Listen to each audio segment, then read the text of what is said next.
A deadly biker gang shootout in Texas has law enforcement across the country and right here in New Mexico taking note. We asked them if there is more trouble brewing here. Here's News 13's Aaron Drawhorn. The bloodbath in Waco, Texas. It was really scary. Left 9 dead, 18 injured. A lot of people running. Rival biker gangs met at a Twin Peaks to discuss turf and recruitment. Tensions revved up. Weapons came out. Wasn't surprised at all. This is a former New Mexico law enforcement undercover gang detective. He infiltrated the outlaw motorcycle world. It doesn't matter where it's at. They may have two clubs going at it, but they don't care who's around. We had the Applebee's shooting a couple months ago. It didn't bother them that there was families there eating. Two rival biker gangs got into an argument in March at the Applebee's on San Mateo and Academy. It spilled over into the parking lot where one man was shot in the leg. 2 years ago, one biker was killed, another injured at this motorcycle shop on 4th near Manal. They meant battle. Police found 70 spent shell casings. Motorcycle clubs here in New Mexico, we do have the Bandidos. Of course, they've been around since the 60s. And recently, in the past few years, they had the Vagos move in. They've kind of died out a little. In a special assignment, they're pretty violent. News 13 shed light on the biker underworld and fears about danger brewing, even for innocent civilians. I've seen it in bars. I've seen it, like I said, at stoplights. It could happen anywhere. The trouble in Texas was over which outlaw club claimed the state on a patch. New Mexico is Bandidos country. And our source says, don't expect rival bikers to ride in peace anytime soon. It's not going away. Aaron Drawhorn, KRQE, News 13.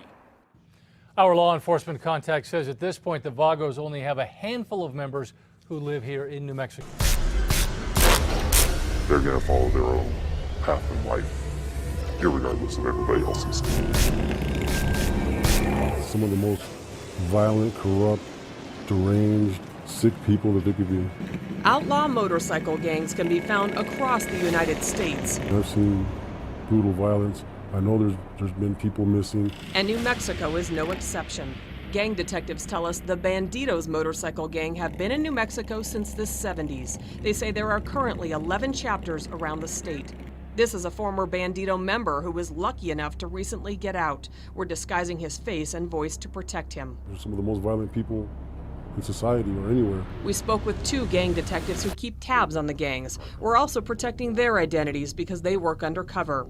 They say the gang has had its hand in shootings, stabbings, drug dealings, thefts, and prostitution. They're involved with murders. They're involved with extortion.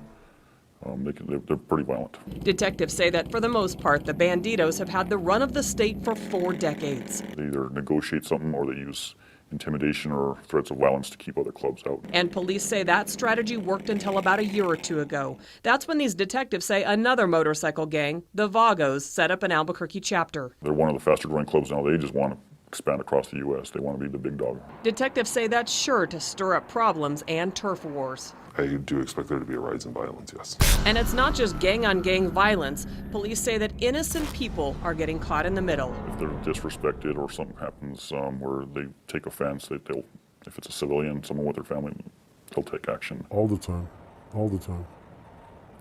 I've seen it in bars. I've seen it, like I said, at stoplights. I've seen it at parties. God, it could happen anywhere. The Santa Fe detectives say other gangs like the Mongols and the Hells Angels are now looking at moving into New Mexico. Investigators say our state is appealing because 3 major interstates run through the state. A pipeline to move things like drugs and stolen items. Motorcycle gangs are big business and move big money. We'll do what we want, when we want, how we want, with who we want. Nobody can stop us. This man was a Bandido in Albuquerque for 5 years. He says it's like the mafia on 2 wheels. They tell you just like this: if we call you, you better come. We don't care if your child or wife is dying, you better show up. This man got out, but still lives in fear. You're afraid they could kill you if they wanted to? Oh, yeah. The former Bandido cried as he talked about his safety. I still watch my back. I pay attention to what's around me. On special assignment, Kim Holland, KRQE News 13. The gang detectives from both departments tell us they focus on identifying biker gang members and they try to prevent violence when they can head it off. Alex Goldsmith. 2 men are dead and New Mexico State Police are having a hard time figuring out what happened. What they do know is that the men killed were part of a biker gang. Here's News 13's Madeline Schmidt with what we know about the gangs police believe are involved. Part of Los Chavez in Valencia County erupted in gunfire overnight. And now 2 men are dead and 2 more are injured after police say a shooting happened outside the Wild Pony Bar and the nearby Allsups on Highway 314. We're investigating a scene that involves multiple areas. New Mexico State Police say the people involved were part of motorcycle gangs. Investigators are having trouble getting much information on what led to all of this. We're trying to get interviews with anybody that was involved. Right now I can tell you that we don't have a whole lot of cooperation. Police say they've reached out to other law enforcement, even across state lines, to warn about possible retaliations by motorcycle gang members. The chaotic situation had neighbor Lawrence Smith shaken up. It freaked me out. I didn't sleep too good after that. And it's kind of rough too, because I didn't know if they might be looking for some place to go and hide, or if they were on foot or in a vehicle. This shooting comes 4 months after 9 bikers were killed in a shootout in Waco, Texas, also outside a restaurant. One of the gangs involved in that shooting was the Bandidos, and law enforcement sources tell News 13 they were involved in this Los Chavez incident too, along with the Poor Boys gang. State police aren't confirming that, but say this investigation is top priority. This is something that we take very seriously. Madeline Schmidt, KRQE News 13. No arrests have been made in the deaths of the 2 men. Police say the other 2 men who were hurt are expected to be okay. A motorcycle gang war may be about to erupt in Albuquerque. News 13 has obtained an FBI report warning area law enforcement that violence is escalating between 2 rival gangs, and the violence is on the brink of getting worse. News 13's Matt Grubbs is live in the Newsplex. Matt? Jessica, the report was issued on Tuesday, and in it the FBI points to 2 recent events, including a fatal shootout on Sunday, as reasons for a possible gang war in Albuquerque involving motorcycle gang members from across the country. Sent out to a handful of local law enforcement agencies from Albuquerque to Santa Fe, the Situational Information Report alerts officers to what it terms an escalating conflict between the Bandidos Motorcycle Club, the Vagos Motorcycle Club, and other associated motorcycle support clubs in Albuquerque. I mean, they're involved with murders, they're involved with extortion. They're pretty violent. On special assignment last month, Kim Holland profiled what many feared would be the coming violence between the Vagos and Bandidos motorcycle clubs. Sunday's shootout between the Vagos and the Black Berets saw that fear begin to play out. More than 70 shots were fired and 1 man was killed.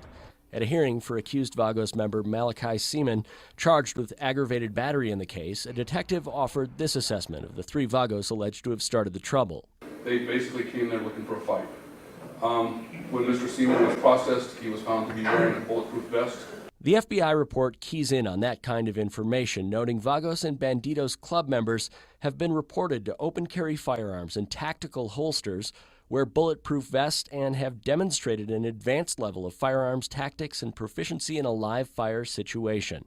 At Malachi Seaman's bond hearing, Judge Sharon Walton expressed the same kind of concern. I am aware that there have been some kinds of threats that this is not the end of this situation. So I do think that this situation presents a very real risk to the community. The FBI report warns in response to the Sunday shootout, Bandido members across the country were directed to travel to Albuquerque. The FBI says Vagos members may already be awaiting orders from national leadership. According to the report, Malachi Seaman's brother Japheth was the sergeant-at-arms for the Vagos gang. He was killed in the shootout. Back to you. Okay, Matt, the FBI report notes that it's a situational information report only, not fully evaluated intelligence. On this episode of Albuquerque Gangland, we'll be profiling the MC or motorcycle gang and club known as the Bandidos. The Bandidos formed or started in Texas by a Donald Eugene Chambers in the mid-1960s. It was founded in San Leon, Texas in the United States, which is actually right next to New Mexico or Albuquerque.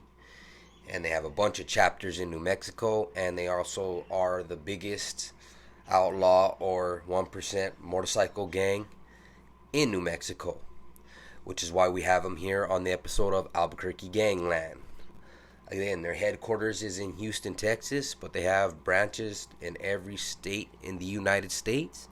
And they also have branches in over 22 countries, which they split off from. They do not get along with their fellow club members in other countries due to different politics and different views.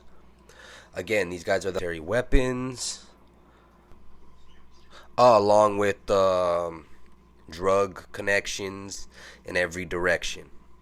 Again, these guys are one percenters, man. They carry themselves with a lot of respect. You know, very violent. They have the military weapons. They have the large amounts of drugs, the assassins, the bombs, all that. These guys claim Albuquerque as their own, as they rule the roost in Albuquerque. They have a few different locations in Albuquerque. Right there off Bridge, they have some restaurants, some different clubs. Again, these guys are one percenters. If you know anything about that, they're very violent, very dangerous. They've had to have a lot of different organizations crack down on them, and they are, you know, in every state and in every country. Again, these guys are the Bandidos. MC, which is known as Motorcycle Club, but they have been rated as a gang by Homeland Security, by the Federal Bureau of Investigators, you know, the FBI, Homeland Security, also New Mexico State Sheriff and Police. Again, shout out to these guys here, the Bandidos. You know, they're nothing to mess with. Like I said, these guys have had countless criminal cases, and they're a brotherhood. They ride motorcycles, they are an MC club, and they are the original and oldest MC club in Albuquerque. They do have rivals in every state, Vagos being their main rival, along with you know, some other MCs there in Albuquerque.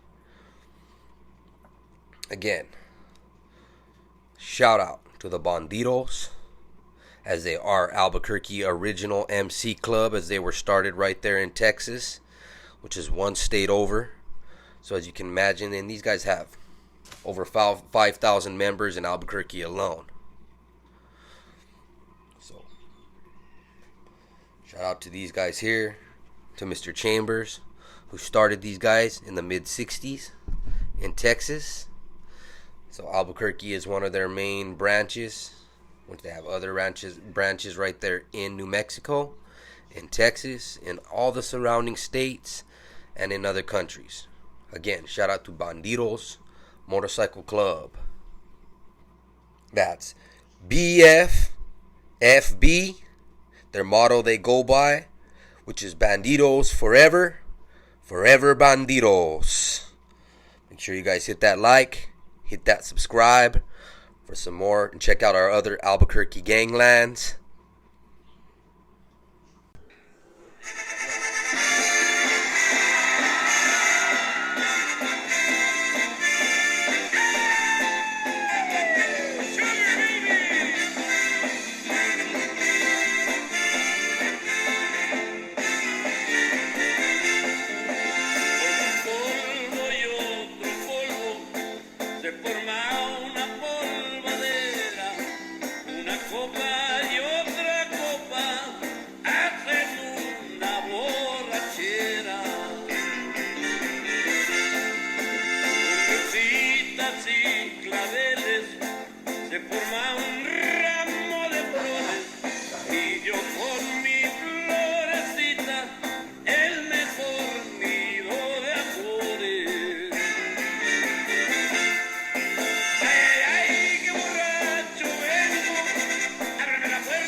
Inside a world you're rarely allowed to see. This is the Bandidos Motorcycle Club at a gathering of its members in San Antonio, Texas in the summer of 2008. The bikers have a notorious reputation as a band of criminals on wheels. We are not a criminal organization. John Portillo is one of the club's top national leaders. He admits some in the group have criminal records, including his own conviction for drug possession. But Portillo insists the Bandidos are not some huge organized criminal enterprise. That is not done as a club. If a brother is caught dealing dope or anything illegal, that's individual achievement. He's on his own. We don't condone that. These self-described outlaws wear patches which say things like, "Expect no mercy," but they're not what you expect when you meet them. When we were started back in the mid-'60s, it was after the Vietnam War. Most of the guys had that do whatever you feel attitude. If it feels good, do it. Whatever, it didn't matter. Illegal, legal, what have you. Nowadays, it's a little bit different. It's 21st century. We know we can't live like that anymore. Most of us are all businessmen or have jobs. Their wives and girlfriends consider themselves property and call themselves proud Bandito old ladies. The Bandidos talk a lot about their love for Harley-Davidson motorcycles and for each other. My brothers invite me over for dinner. If it gets late, they offer me a bed to sleep in. My car is broke down. I can call any one of them up and they come down and help me out. It's unlimited what they'll do for me. I mean, it's like closer than family. In fact, I'm closer to my Bandito brothers than I am to my immediate family. The Bandidos claim they're just misunderstood. There's a perception out there for most of us, and it's not always correct.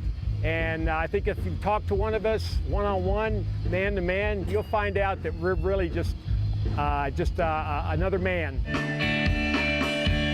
At the event, a then San Antonio City Councilwoman showed up to give the bikers a proclamation from the city for their charity work.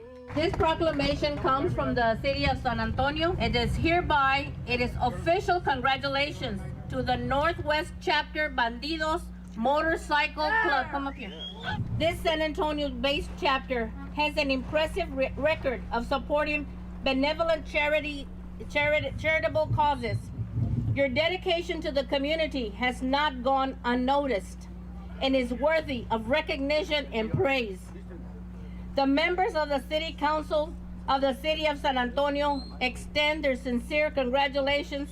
While most people are afraid of the Bandidos, the councilwoman didn't think they lived up to their dangerous reputation. Well, I was one of those, and I think that this is a step in the right direction. If we can let the public know that they're not bad people, they're good people, and that even though they make a lot of noise. But the proclamation did not go over well with the San Antonio Police Union, which at the time withdrew its support for the councilwoman's re-election bid, forcing her to apologize. Law enforcement says the Bandidos are a criminal organization with hundreds of members who engage in everything from drug dealing, prostitution, gun running, and sometimes even murder. Over the years, the bikers, with their biggest chapter based in San Antonio, have had their run-ins with local police. I think they need to take a look in the mirror, look at themselves. I think if you look at the history here in the last 18 months of in San Antonio, there's been more cops arrested for slinging dope than there has been Bandidos. And not to mention other things that they've been arrested for. They make the paper a hell of a lot more than we do. And the bikers make it clear they take things into their own hands when things go down in what they see as Bandito territory. I'm gonna give you an example. My home was broken into. I don't call the police department. I go handle it myself. It takes them 30 days to do what I can do in a day. I'll find out who did it. I don't need them. We handle our own business in the streets. I'll go any extent to be with my brothers when we're burying a brother.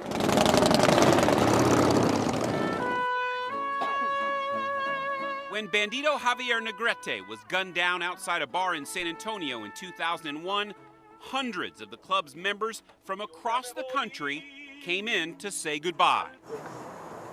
Negrete was buried with his Bandidos patch, leaving behind a wife and children and hundreds of brothers. Ashes to ashes, dust to dust. Later, the alleged shooter who killed Negrete was found dead with multiple gunshots to the head. A former Bandito admitted to the revenge killing, which he says the club ordered. But Bandito leaders insist they played no part, sanctioned or not.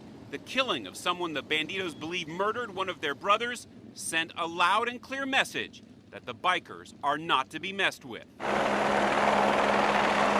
At the time of our interview in 2008, The group had not yet experienced the intense attention of the national spotlight created by the recent deadly shootout in Waco. But they said then, as they still do today, that they'll continue to wear the Bandidos patch and be willing to die for what it represents to them. We're not going away. We've been here 42 years. We're going to be here another 40. We're not going away. Ryan Collister, KXAN, investigates.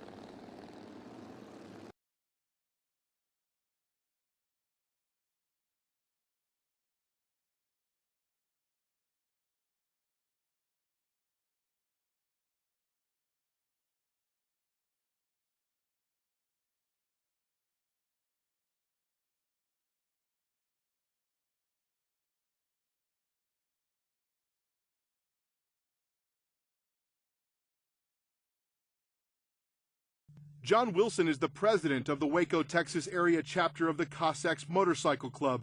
He was on the Twin Peaks patio that day.